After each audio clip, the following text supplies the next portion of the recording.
A house divided against itself cannot stand. I believe this government cannot endure permanently half slave and half free.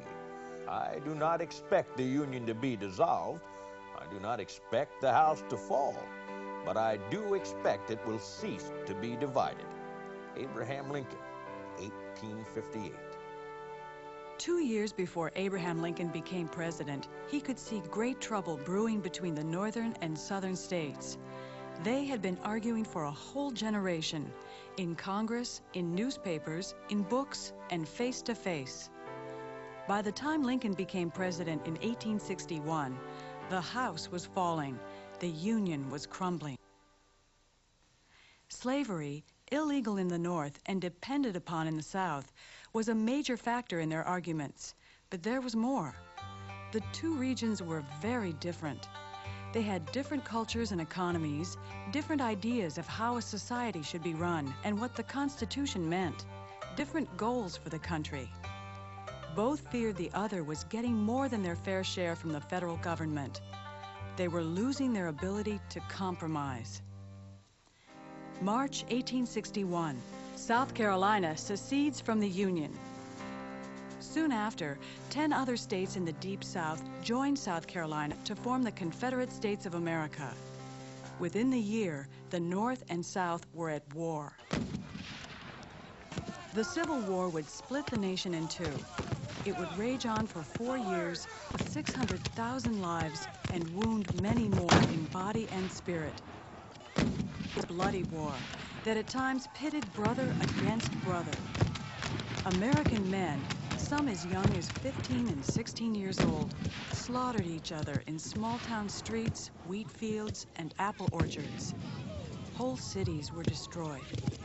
How could this happen in America?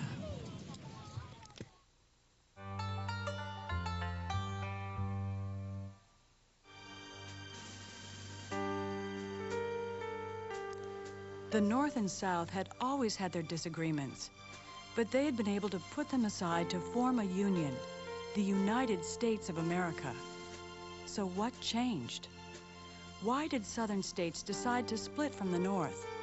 What brought on the unimaginable horrors that nearly split America forever? In the early 1800s, America was growing in leaps and bounds. In the North, internal improvements and trade were the order of the day. Investors poured millions of dollars into transportation systems that would connect one region to the next for the benefits of trade. Completion of the Erie Canal made its investors wealthy men as food and produce poured into New York from the west and manufactured goods floated to the interior. A building boom in canals quickly followed.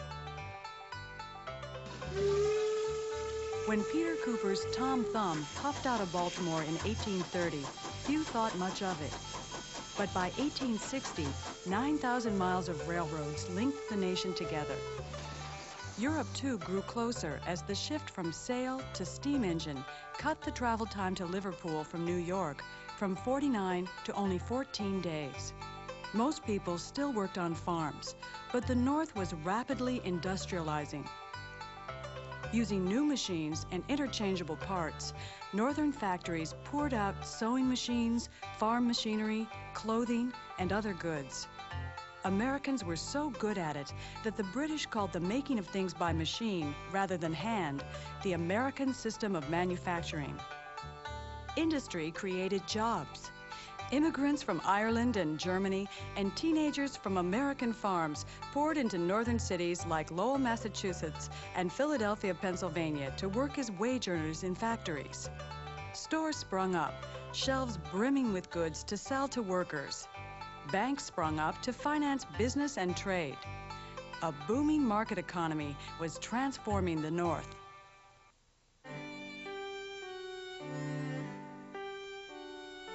Life was quite different in the South. There, agriculture was the major source of jobs and wealth. Long growing seasons and rich soil produced rice, tobacco, and cotton, cash crops grown for sale in distant markets. The vast majority of Southern whites were poor farmers who eked out a living as best they could. But big plantation owners with many slaves dominated the South, economically, socially, and politically.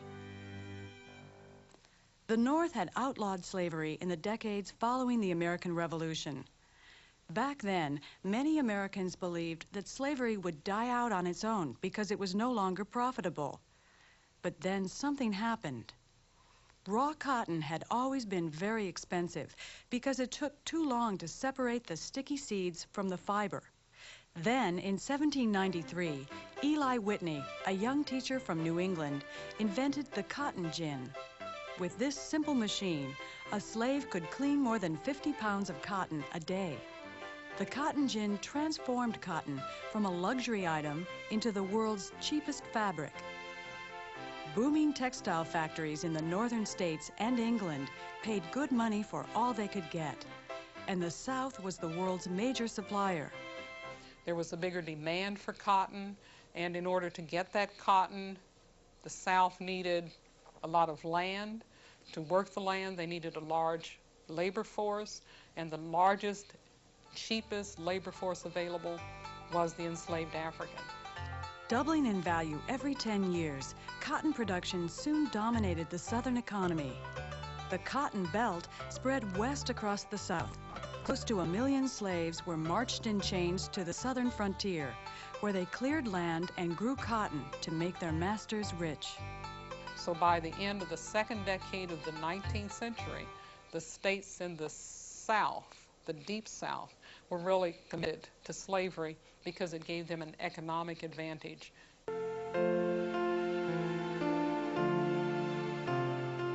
The louder she screamed, the harder he whipped. And where the blood ran the fastest, there he whipped the longest. Southern wealth rested on the backs of slaves. Even though some slave owners treated their slaves well, Southern slavery was brutal, degrading, and deadly. Dressed only in coarse linen clothing, children received only 2 shirts a year. When these failed them, they went naked, winter or summer. It was not uncommon for slaves to work from dawn to dusk, then do their own washing, mending, and cooking before falling to sleep. They slept on cold, damp, bare floors, often with only a coarse blanket, even in the cold of winter. Slaves considered a good master one who gave them enough to fill their stomachs. Many had barely enough to eat. Believing that slaves couldn't be governed except with the whip, masters and overseers beat men and women, young and old, even pregnant women, for any reason or for none. Born a slave in Maryland, Frederick Douglass revealed the hardships and horrors of slavery in his autobiography, Narrative of the Life of Frederick Douglass. According to Douglass, to be accused was to be convicted, and to be convicted was to be punished. Frederick Douglass in his autobiography talks about seeing a young mother beaten while her children watched, unable to do anything to stop them. And this is something that's hard for us to understand, but we just need to remember that the enslaved people were not considered people. They were considered property. Slavery, Douglass observed, was dehumanizing, not only to the slave, but to the slaveholder as well. He would watch it turn his own mistress's tender heart to a stone. Before she learned how to be a proper slave master, his mistress did, however, give Douglass a gift that transformed his life. She taught him to read. When she started to teach her son to read, she also taught Frederick, and she called her husband in to show him how quickly he had learned to read. And as soon as her husband saw Frederick with a book, he snatched it away and told her, "You must never teach a slave to read or to write." A nigger should know nothing but to obey his master. If you teach that nigger how to read, there would be no keeping him. These words burned in Douglass. He read and learned whenever he could. As it turned out, there was no keeping him. Douglass escaped in 1838 and soon thereafter became one of America's most powerful voices against slavery. Not every black man and woman in the South was a slave. In the 1800s, during the period that slavery was still very much alive in this country, there were tens of thousands, actually, of African people, people of African descent, who were freed, one way or another. They had run away, They had managed to get free after their slave owners died. Their relatives bought them out. And sometimes out of conscience, people would release their slaves.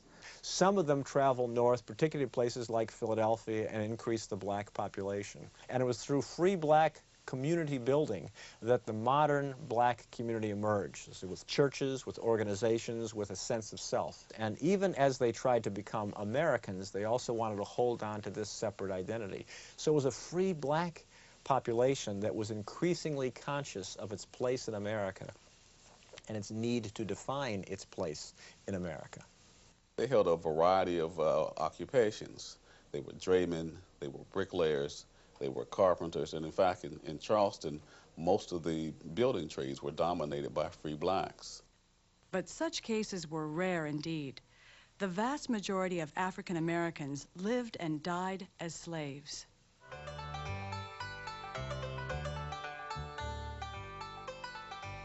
Despite the harsh treatment, African American slaves and free blacks built a world of their own. Mixing African and American traditions, they poured out their joys and sorrows in music and dance, practiced their own brand of soulful Christianity, held on to their families as best they could, and carried on their private lives in the secrecy of the slave quarters. They resisted slavery in many ways, breaking tools, burning down barns and houses, running away to the north or to Indian tribes on the frontier. Some poisoned their masters. Some revolted. In 1811, slaves marched on New Orleans and were defeated in a pitched battle. Their decapitated heads were hung on poles as a warning to others. The greatest of all the uprisings took place in Southampton County, Virginia, and was led by a slave preacher named Nat Turner. As I was praying one day at my plow, the Spirit spoke to me, saying, "Seek ye the kingdom of heaven, and all things shall be added unto you." I was greatly astonished, and for 2 years prayed continually. I had a vision, and I saw white spirits and black spirits engaged in battle, and the sun darkened. And he led a group of about 6 men heading from his owner's farm to an area called Jerusalem. On the way there, they killed 61 whites. The federal and state troops were called out against them, but they were able to elude them for about 6 weeks. Then they were captured, and he and 16 others were executed. News of Turner's revolt spread terror throughout the South. Imagine what would happen if other slaves, now 1/3 of the Southern population, followed Turner's lead. People lie down to sleep with fear. They hardly venture out on nights. A lady told me that for weeks after the tragedy, she had quivered at every blast of wind and every blow of the shutter. White Southerners came to fear their slaves ever more, and so they clamped down. You see a whole series of post-Nat Turner laws that to make sure that the slave patrols actually went out on patrol to make sure that the slaves weren't assembling somewhere and gathering weapons and are going to rise up against their masters. Laws passed to prevent slaves from learning how to read and write so they couldn't communicate with one another and couldn't get these ideas. Because one of the other things white Southerners thought about was that, well, they couldn't have gotten ideas of freedom on their own account. They must have come from someplace else. Where? Why, they must have come from those abolitionists up in the north.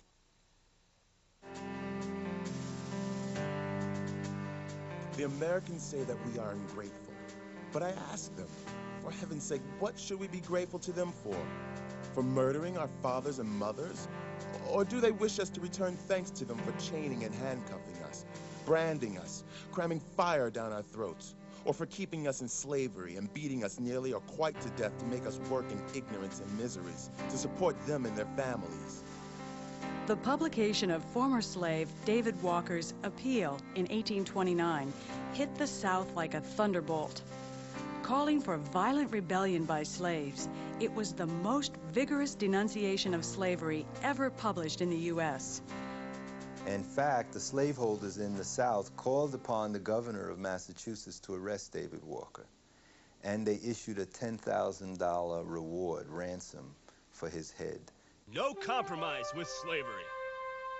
No union with slaveholders, cried William Lloyd Garrison, who, after reading Walker's Appeal and seeing slavery in practice on a visit to Baltimore, started the New England Anti-Slavery Society in 1831.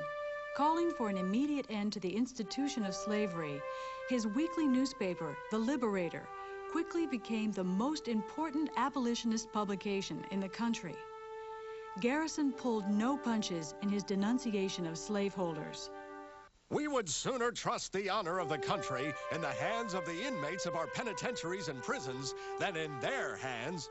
They are the meanest of thieves and the worst of robbers. We do not acknowledge them to be within the pale of Christianity or republicanism or humanity. Such strong talk alarmed not just Southerners, but Northerners as well, especially after Nat Turner's rebellion.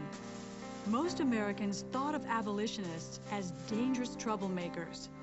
Angry crowds nearly lynched Garrison in Boston, burned down the new Abolitionist Hall in Philadelphia, and murdered Elijah P. Lovejoy in Alton, Illinois. Many others would also lose their lives in the fight against slavery. Despite violence and opposition, the abolitionist movement quickly grew in the North among ordinary citizens, farmers, merchants, craftsmen. Free blacks in the North also played a key role in the abolitionist movement. They organized themselves into local anti-slavery societies and worked hand in hand with whites for the Underground Railroad. The Underground Railroad, of course, was not underground, and it was not a railroad. It was a hidden method of slaves to escape from the South to freedom either in the North or all the way to Canada. Escaped slaves also played major roles. Frederick Douglass, William Box Brown, and Sojourner Truth wrote autobiographies and gave lectures on the horrors of slavery. Then, of course, you had Harriet Tubman, who became a conductor in the Underground Railroad, who returned to the South at least 15 times and freed some 300 African Americans from slavery.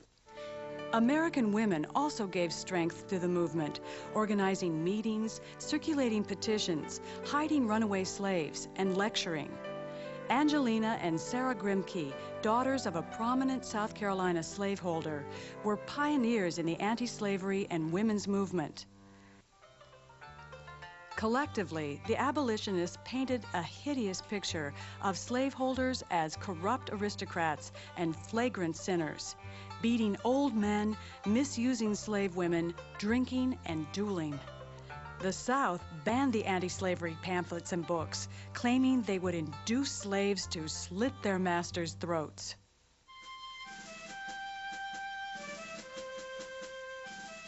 In the eyes of Southerners, abolitionists were fanatics, completely misrepresenting the Southern lifestyle. Tempers easily reached the breaking point. Now, what would happen if no cotton was furnished for 3 years? I will not stop to depict what everyone can imagine, but this is certain. England would topple headlong and carry the whole civilized world with her. No! You dare not make war on cotton. No power on earth dares to make war upon it. Cotton is king. Senator James H. Hammond, South Carolina, 1855. Southerners defended slavery. They had to. They were so heavily invested in it that they had to provide what they thought was a reasonable argument. They loved to point their finger at Northern factory owners who had children and young women, as well as men, working in factories 10 or 12 hours a day in terrible conditions. Textile mills and breathing a lot of lint in the air and the fingers disappearing into machinery and so on. So the Southerners certainly argued that the North had its kind of industrial slavery and was living off the back of ill-fed, ill-clad workers, and they took better care of their slaves in the South than workers could find in the North. Southerners didn't just defend slavery as an economic necessity. They also insisted that it created a world better than that in the North. Slavery was built on a false idea. That idea was that all blacks were meant to be slaves. God ordained them to be slaves. They came up with what they called the mud seal theory, where in every civilization you must have people at the bottom who will do all the heavy labor so that those whom God has supposedly favored can be the civilized group. With some, the word liberty may mean for each man to do as he pleases with himself and the product of his labor, while with others, the same word may mean for some men to do as they please with other men and the product of other men's labor. Here the two, not only different, but called by the same name, liberty. Abraham Lincoln, 1864. Well, the issue of liberty in the country always had been a point of controversy. There were people in the North who felt that you could never have a fully free society dedicated to the principle of liberty as long as you had slavery, and that slavery would blemish American society, would blemish democracy.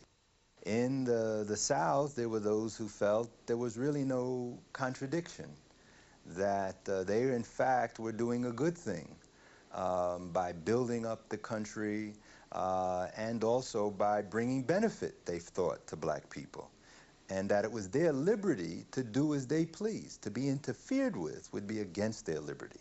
So you had these conflicting views of liberty. In this fight over different meanings of rights and liberty, the Constitution was unclear.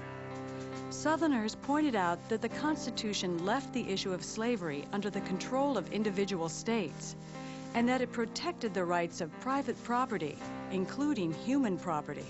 Slaves were valuable property indeed.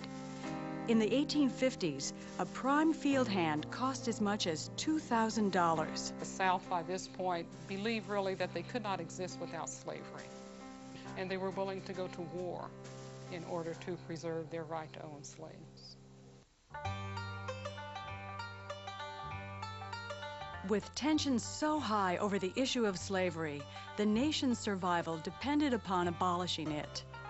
New states were being admitted to the Union in pairs, one slave state and one free. But could that balance be maintained? Missouri's petition for entrance as a slave state in 1819 would not only have broken the balance, but also permitted slavery in a northern territory. What was Congress to do? Henry Clay of Kentucky came up with a solution: admit Maine as a free state and allow slavery in Missouri, but prohibit slavery everywhere else north of Missouri's southern border. His Missouri Compromise held the nation together, but it didn't end arguments over slavery. Victory in the Mexican-American War added vast new lands to the United States. Once again, the balance between free and slave states was threatened. In 1845, Texas joined the Union as a slave state. Congress deadlocked again in 1850 when California came up for statehood. Henry Clay and Illinois Senator Stephen Douglas hammered out another compromise. It was a complicated deal in which California entered the Union as a free state, and the South got a new fugitive slave law, which gave slave owners the right to recapture slaves who had run away to the free states. Northerners were outraged to see their black neighbors kidnapped, jailed, and hauled back south without even the right to a trial. Outraged by the law, Harriet Beecher Stowe wrote Uncle Tom's Cabin, a book which drove home to millions the horrors and inhumanity of slavery. And it's a book that really paints slavery as inhuman. Uncle Tom, whose name has come to mean something that it wouldn't mean if people actually read the novel, was a man who was beaten to death rather than betray other slaves. And not the slave owner, importantly, but the slave overseer was portrayed as being completely inhuman. But it's a moving, romantic, sentimental novel that was written and plotted to show Americans what slavery did to a family and to individuals, so that Americans would be motivated to become abolitionists and, of course, to fight against slavery. And when Abraham Lincoln met Harriet Beecher Stowe, he said to her, "This is the little woman who started the Great War," because indeed it was a tract or a piece at that time that made Americans take sides on the issue of slavery. Kansas and Nebraska were the next territories up for statehood. Would they be slave or free? Senator Douglas came up with the answer. If the people of Kansas want a slave-holding state, let them have it. And if they want a free state, they have a right to it. And it's not for the people of Illinois or Missouri or New York or Kentucky to complain, whatever the decision of the people of Kansas may be. In the Kansas-Nebraska Act of 1854, Congress decided to let the people make their own decision about slavery. Local self-determination seemed to make sense. But people poured in from north and south, and by 1856, bloody Kansas had become a killing ground as free soilers and pro-slavers beat and murdered each other in the fight for control. Along with briefcases and paperwork, congressmen and senators now brought knives and pistols with them to work. They could see the hatred in each other's faces.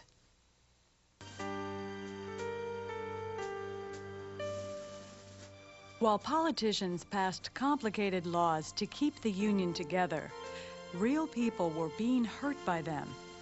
The issue of slave versus free state came to a head in 1857 when the Supreme Court ruled against Missouri slave Dred Scott in his petition for freedom.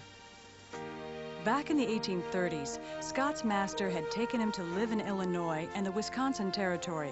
Dred Scott sued his master in Missouri, basically saying that when his master had taken him to free territory in Illinois and in what is now Minnesota, he had become free because according to the Missouri Compromise of 1820, slavery could not exist in free territories. His owners argued that property was property, which they could take wherever they wanted, free state or not. Well, Dred Scott, of course, lost the case in 1857. Well, the Supreme Court decided to say that Dred Scott was not a citizen of the United States, that blacks had no rights that a white man was bound to respect, and they essentially said that the Congress could not regulate slavery in the United States. It then ruled that the Missouri Compromise was unconstitutional because it interfered with people's rights to control their own property. Did this mean that people could keep slaves anywhere in the Union? The court didn't say. With this fateful ruling, the arguments that had held the nation together went out the window. In the North, voters outraged at the threat of slavery spreading to their own states flocked to a new political party organized in 1854 to keep slavery out of the territories. Under the motto of free soil, free labor, free men, the Republican Party cemented its hold on the North, while the South cemented its control of the Democratic Party. Illinois, 1858. The Senate race between Democratic Party leader Stephen Douglas and an obscure one-time congressman by the name of Abraham Lincoln rivets national attention as Lincoln and Douglas debate the fate of the Union. A house divided against itself cannot stand. I believe this government cannot endure permanently half slave and half free. I do not expect the Union to be dissolved. I do not expect the house to fall. But I do expect it will cease to be divided. Lincoln is persuasive, but the voters go for Douglas, who beats Lincoln in a close election. October 16th, 1859. John Brown and 20 heavily armed black and white followers seized the federal arsenal in Harper's Ferry, hoping to start a slave rebellion that would spread through the South. And the purpose was simply to arm the slaves so that they could fight for their own freedom. And that particular action showed the South that abolitionists were willing to do more than just talk in order to bring about an end to slavery. And it really frightened them. Convicted and condemned to hang for the attack, Brown remains defiant to the last. I, John Brown, am now quite certain that the crimes of this guilty land will never be purged away.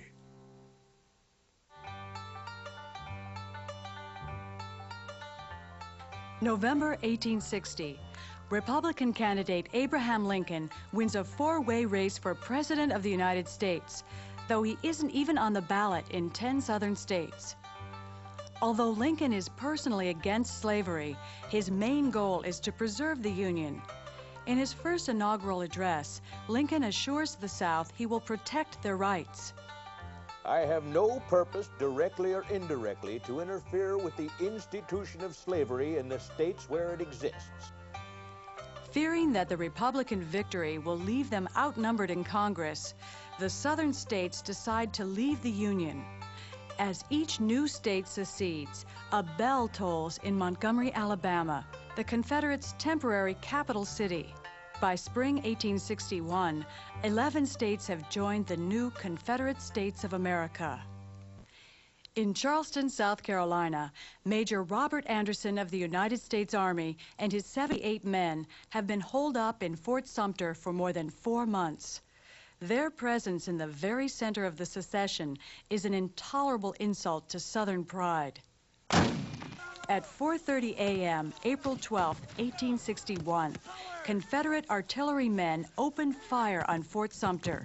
Northern troops returned the fire. 34 hours later, an exhausted Major Anderson sadly surrenders the fort. Our Southern brethren have done grievous wrong. They have rebelled and have attacked their father's house and loyal brothers. They must be punished and brought back, but this necessity breaks my heart. Lincoln promptly calls for 75,000 volunteers to put down the insurrection of the South. The Confederate Congress declares war. North and South have become two countries. The Union lies in shambles. It is time for war.